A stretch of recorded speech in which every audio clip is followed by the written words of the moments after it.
அனைவருக்கும் வணக்கம். கருத்துக்களை கேட்போம், தெளிவாக கேட்போம், முகமூடியுடன் பயணிப்போம். நான் உங்கள் முகமூடி. ஏனென்றால் நீங்கள் அனைவரும் முகமூடிகளே. ஆகையால் தான் நான் சொல்கிறேன், நானும் முகமூடிதான். என்னை கேட்டுக்கொண்டிருக்கும் நீங்களும் அறியாத இணையதள முகமூடிகள் தான் நண்பர்களே. நன்றி, வணக்கம். இப்பொழுது எனது தலைங்கத்துக்கு ஏற்ற மாதிரி வந்த விஷயங்கள் நாங்கள் கலைப்போமா? கொஞ்சமாவது தெளிவாக கலைப்போமா? இலங்கை தமிழுக்கே வருவோம். ஜேவிபி, அதாவது ஜனதா விமுக்தி பெரமுன மற்றும் மக்கள் விடுதலை முன்னணி என்று தமிழ் அழைப்போம். NPP, national people's power. தமிழ் உங்களுக்கு சொல்ல தேவையில்லை, உங்களுக்கு விளங்கி இருக்கும். இப்படி விளங்காவிட்டால் கீழே டைப் பண்ணி ஆறுதலாக கேட்டுக்கொள்ளவும். சும்மா ஒரு பாடிக்கு ஜோக்குக்கும். ஓகே, இப்பொழுது இவர்கள் யார், இவர்கள் எப்படி ஆட்சிக்கு வந்தார்கள், இவர்களின் பூர்வீகம் என்ன, இதை பற்றி நாம் பார்த்தால் நிறைய பேர் இதில் ஒப்புடுறாங்க, போட்டோ எல்லாம் போடுறாங்க. தமிழ் மக்களின் தேசிய தலைவராகிய சகோதரர்களின் சகோதரன், வீரத்தின் வேங்கை. அவருக்கு பாராட்டுகளை சொல்ல முடியாது. எந்த இலக்கணத்திலுமே இல்லாத பாராட்டுகளை பெறக்கூடிய ஒரே மனிதர் எங்கள் பாசமிகு அண்ணன் வேலுப்பிள்ளை பிரபாகரன் அவர்கள்.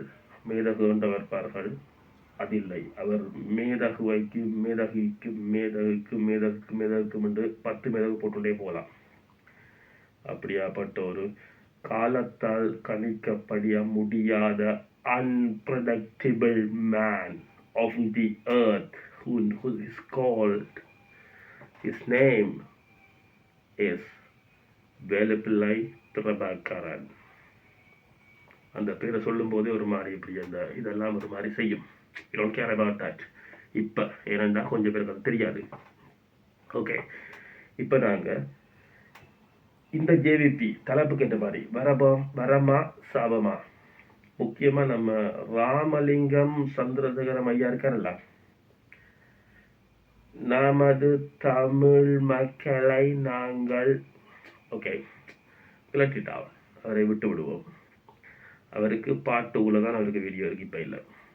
இப்பொழுது ஜேவிபி என்பிபி இவர்கள் எப்படி ஜேபி என்பிபி மாறினார்கள், அதுக்கு என்ன நடந்தது, மற்றபடிய அதுக்கு உள்ளக அர்த்தங்களை நாங்கள் விளக்கமாக பார்க்க போகிறோம். நான் டக்கண்டு முடிக்க வேண்டும், ஏனென்றால் எனக்கு நேரம் இல்லை. இதனோட முதல் வீடியோ. இது எதுக்காக வந்த வீடியோன்னு சொல்லி சொன்னால், தொடர்ந்து சீட்டுக்காரங்களை பற்றி வீடியோ போட போகிறேன். சீட்டுண்டா சட்டபூர்வமாக இல்லையா ஐரோப்பாவில் ரெண்டு குஸ்ரங்க நாடுகள் ரெண்டு போட போகிறேன். சட்டவிரோதம் தான் போட போகிறேன். இது ஏன் போடுறேன்னு சொன்னது கவர்ச்சி வீடியோ இல்லை. நிறைய பேர் இதை தவறாக புரிஞ்சிக்கணும். ஜேவிபி என்பிபி வேற இல்லை, அதை மாறிட்டோம்னு சொல்லிடும். அது ஓமா இல்லையான்றதை நீங்கள் தான் முடிவு பண்ண வேணும். இதை நீங்கள் கடைசியில் பார்த்தா மட்டும்தான் பண்ண முடியும். இப்போ நாங்கள் ஆரம்பத்தில் போயிட்டு இந்த ஜேவிபியை உருவாக்கினது எப்படி, உருவானது அப்படின்றதை பற்றியெல்லாம் இப்போ நாங்கள் கதைக்க போகிறோம். அதாவது முதல்ல சகோதரர், அவர் தென்னத்தினத்துக்காக போராடி மடிந்த ஒரு மனிதர் தானே. ஆகிய அவரே சகோதரர்கிட்ட கூப்பிடலாம், பிழை இல்லை.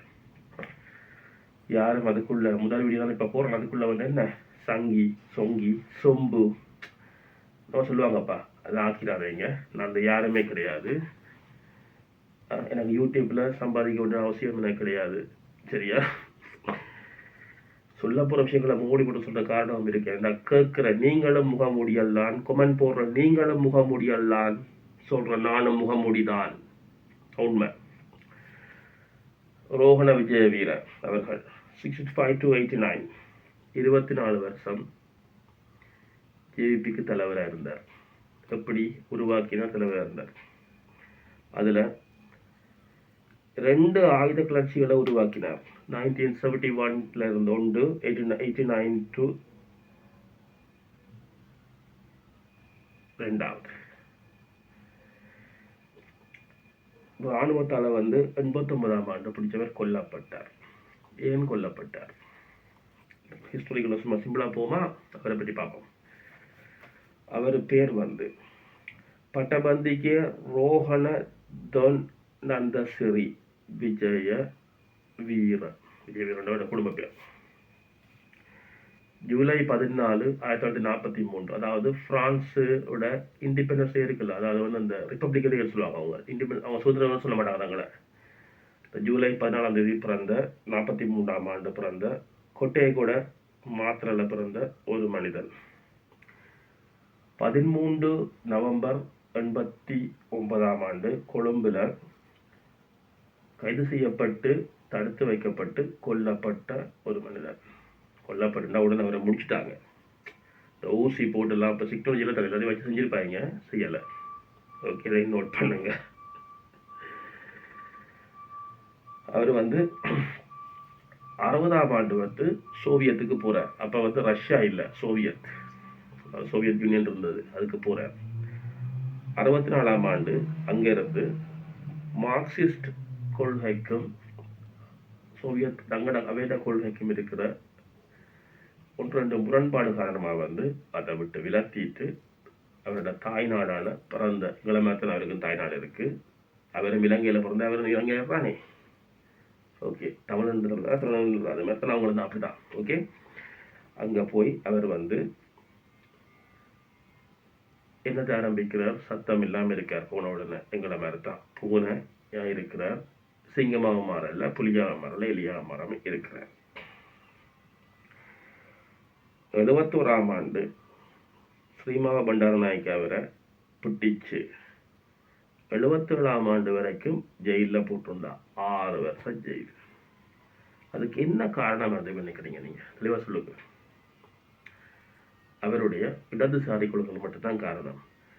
அவர் அப்ப வந்து 71ஆம் ஆண்டுல இருந்து 77 வரைக்கும் அவர் தமிழ் மக்களுக்கு எதிராக எந்த வேலையும் பார்க்கல. அது உண்மை.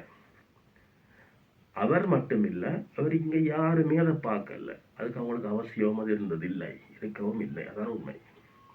அவங்க தங்களை பார்த்துட்டு மனசுல இருந்தாங்க. 77 வந்து சிறையில் இருந்தார். அவர் ரிலீஸ் ஆனதுக்கு பிறகு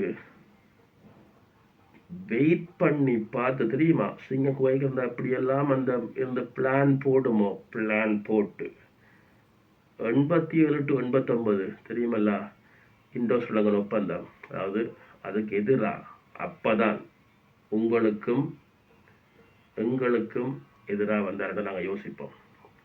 அதுலேயும் ஒரு சின்னத்து வர்றது தெரியுமா, அவங்களோட புரிந்துணர்வு தான் அது காரணம்.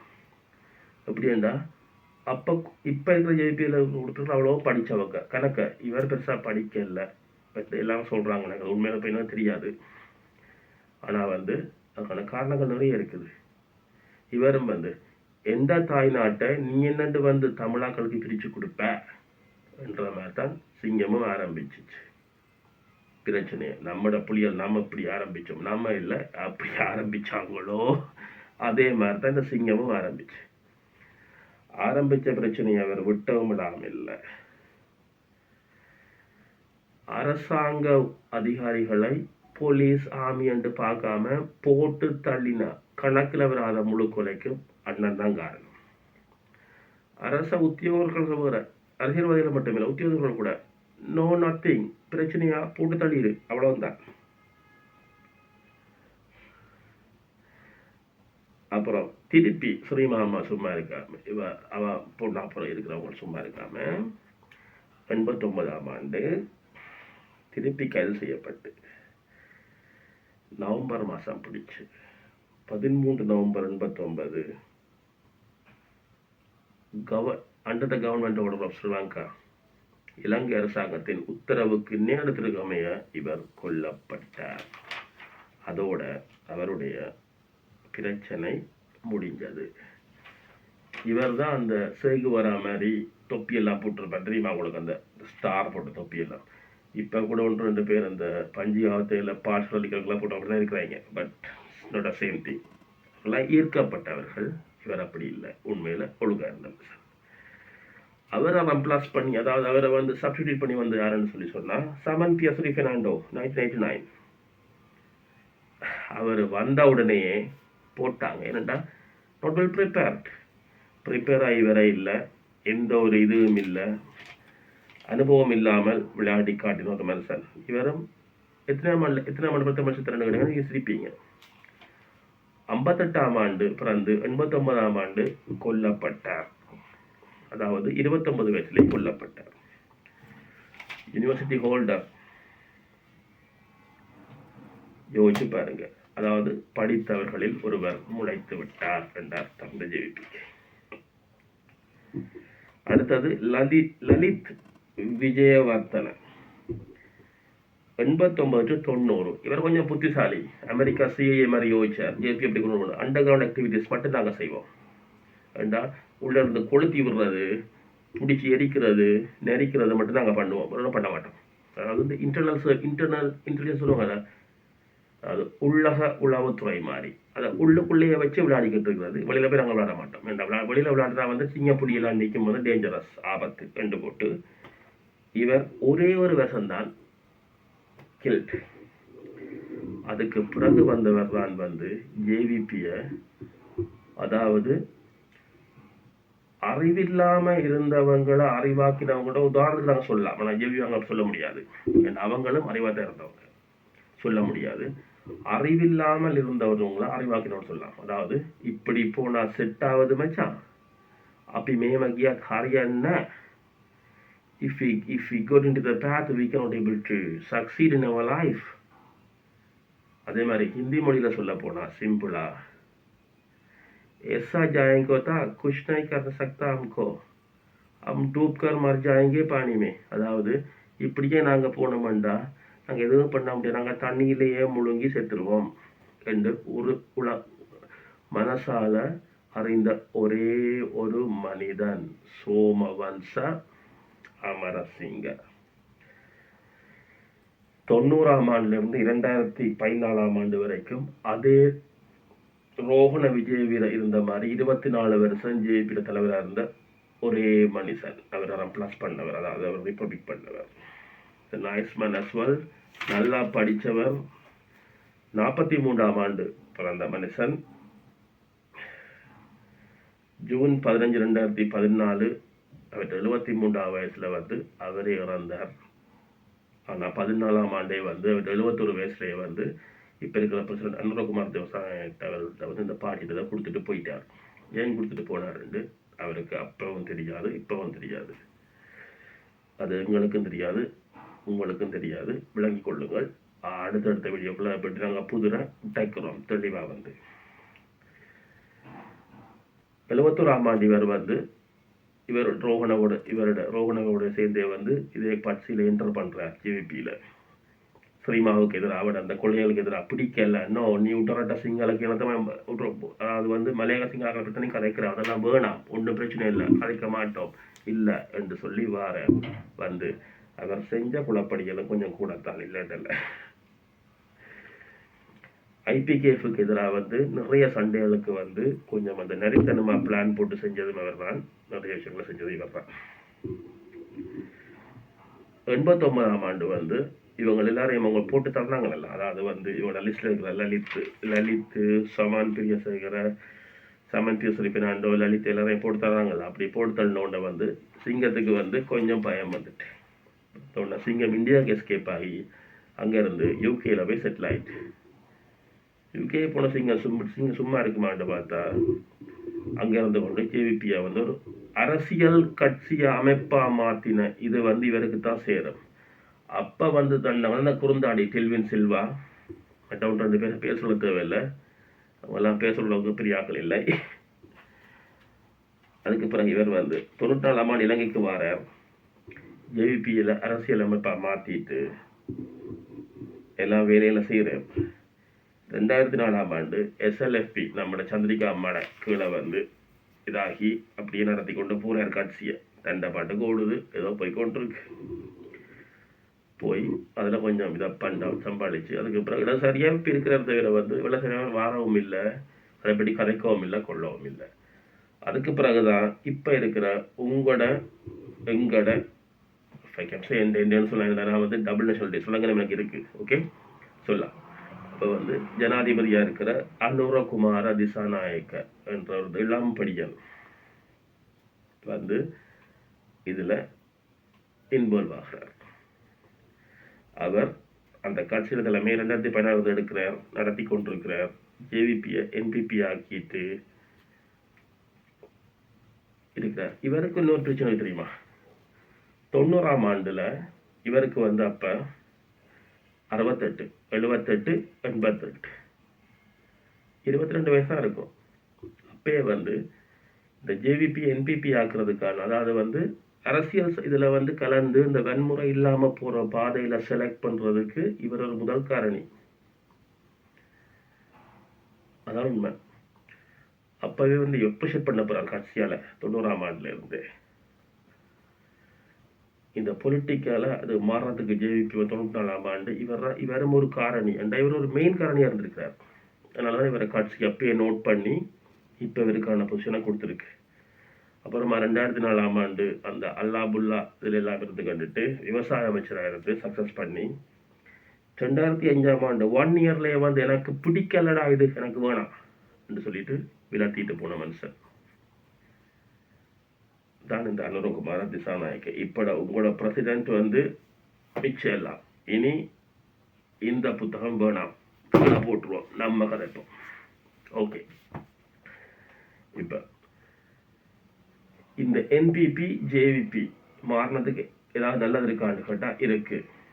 இனிமேல் நாட்டுல கலவரம் வராதுன்றதுக்கு இந்த ஜனாதிபதி உத்தரவாதம் கொடுப்பாருன்றது படிச்ச புத்திசிவன்ல ஒரே ஒரு இது இருந்தா, இப்படி திருப்பி அவர் வந்து கலவரம் ஜேபி காலத்துல வந்த மாதிரி இந்த என்பிபி காலத்துல வந்துச்சுன்னு சொன்னா பெரிய பிரச்சனையா அது மாறும், பூதாகாரமா வெடிக்கும். அதை விட பெரிய பிரச்சனை உலகத்துல வராது.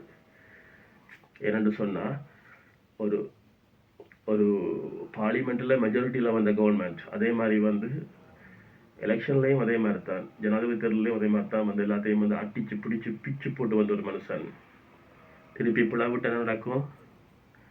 ஆனால் ஒரே ஒரு சிக்கல் இருக்கு. இந்த என்பிபி டு ஜேவிபியில இருந்து எந்த பிபி வந்தாலும் இவங்க எல்லாரையும் இப்ப இருக்கிற இந்த என்பிபியை வந்து அமைச்சரவை கண்ட்ரோல் பண்றது இல்லை. ஜேவிபின்ற மத்திய குழு மட்டும்தான் கண்ட்ரோல் பண்ணும். தீர்மானங்கள் அவங்க தான் எடுக்க முடிவு பண்றாங்கன்னு சொல்லி உலக உளவு தகவல்கள் எல்லாருக்குமே தெரியும். அது எனக்கு வர போறது இல்லை. I am not doing with those sort of useless ஃபெலோஸோட. சரியா? ஆரம்பத்தில் வந்து சிம்பிளா சொல்ல போனா வந்து டில்வின் சில்வா அவர்கள் கொடுக்குற ஓர்டரை மட்டும்தான் வந்து பார்லிமெண்ட் ஃபாலோ பண்ண போது பண்ணி கொண்டு இருக்கு. இப்பவும் நீங்க என்னதான் முக்கினாலும் கத்தினாலும் காப்பாட போட்டாலும் தமிழர்களுக்கான தீவன்ற எப்படி தெரியுமா இருக்க போகுது? ஓகே, அதாவது எப்படி தெரியுமா, ஒரு ஷீப் டிக்கெட் இருக்குல்ல, லொட்டரி டிக்கெட்டு, அது நீங்க எடுக்காமையே வந்து டிக்கெட் நீங்க எடுக்க மாட்டீங்க. ஆனா ஒன்று யோசிப்பீங்க, 135 மில்லியன் யூரோ விழுந்துட்டு அந்த ஸ்டேட்டு வாங்கலாம் இந்த ஸ்டேட்டு வாங்கலாம், கட்டாயம் இருக்கா நமிதா ரம்பாவோட டான்ஸ் ஆடலாம். சரி ரம்பாவோட அந்த பொம்பளை வர பிள்ளை வர கல்யாணம் முடிச்சு போயிட்டப்பா, நமிதாமன் அது வர குண்டா போச்சு, பூசாரா வந்து ஆடலாம், கீர்த்தி சுரேஷ் அது எல்லாம் மாதிரி துளுமோந்து எல்லாம் கல்யாணம் செஞ்சுட்டாள. அப்படித்தான் நீங்க எல்லாம் பிளான் போடுவீங்க. அப்படித்தான் வந்து இப்ப தமிழ் மக்கள் எதிர்பார்ப்போம். வந்து உங்களுக்கு யாரு வந்து எதுவும் நடக்க போறது இல்லை. அது படிச்சவங்க அரசியல் ஞானிகளுக்கு தெரியும். எனக்கு சத்தியமா தெரியும். நான் பள்ளிக்கூடத்துக்கே போறவன். என்ற கதை உங்களுக்கு விளங்குதில்ல. நக்கல் நையாண்டி கேவலம் மட்டும்தான் இருக்க மாதிரி யோசிச்சுட்டு இருப்பீங்களா? வேற வழி இல்லை. நான் பிறந்த இனம் அப்படித்தான் இப்ப இருக்கு. வேற வழி இல்லை. அதான் உண்மை. சரியா? ஆமத்துல வந்து ஏகேடி கவர்மெண்டால உங்களுக்கு கிடைக்க வேண்டிய விஷயங்கள் என்னன்னு சொன்னா, உங்களோட பொருளாதார அபிவிருத்தியை நீங்க எடுத்துக்கொள்ளுங்க. வார காசை விட்டுறாதீங்க. எவன் 10 ரூபா கொடுத்தாலும் பிடிங்கி வைங்க பொக்கெட்டுக்குள்ள, செலவழியுங்க. தாராளமா உங்களோட அபிவிருத்திக்காக யூஸ் பண்ணுங்க. ஒரு நாள்ல முடிச்சு போட்டு நாளைக்கு சாப்பிடாம இருக்காதீங்க. இப்போ கங்காஸ்தூர் ஆலையெல்லாம் திறந்துருக்குன்னு கேள்விப்பட்டேன். வந்து நல்லா இருக்கு, நல்ல விஷயம். வேலை வாய்ப்பை தமிழாக்களே போறீங்க, அடுத்தவனை வேற வைக்காதீங்க. நீங்க இருக்கிற இது உங்களுக்கு தான் பிரியவரத்து, உங்களுக்கு தான் முக்கியத்துவம். இப்படி எப்படியெல்லாம் இப்போ கொழும்பு இல்லை யாழ்ப்பாணம் ஸ்டேஷன்ல எல்லாம் வந்து தமிழ் பேசுகிற மக்கள்ன்ற பேரில் முஸ்லீம் மக்கள் வேலை செய்கிறாங்கன்னு தெரியாது. அது அதை பற்றி நான் கதைக்கவும் விருப்பம் இல்லை. இன்னொரு வீடியோவில் தெளிவாக பார்க்கலாம். சரியா? இப்போ நாங்கள் தான் எங்களை பார்க்க வேணுமே தவிர எந்த ஒரு அரசியல்வாதியும் பார்க்க மாட்டான். இந்த நேரத்தில் ஒரு முக்கியமான அரசியல்வாதி எப்படி கலைக்க வேணும், வந்து முக்கியமான அரசியல்வாதி, ரொம்ப முக்கியமான அரசியல்வாதி எப்படி கலைக்கணும், அது எப்படி கலைக்கிறேன்டா பார்ட் 2 போகணும். நோ, அடுத்த வீடியோ வந்து இதை பற்றி இல்லாமல் சீட்டுக்காரங்களை பற்றி போட போகிறேன். பிரான்ஸு அரசாங்க சட்டப்படி சீட்டை போடலாமா போடக்கூடாது, அதை பற்றி நீங்கள் உங்களுக்கு கருத்து இருந்தால் சொல்லுங்கள். நன்றி, வணக்கம்.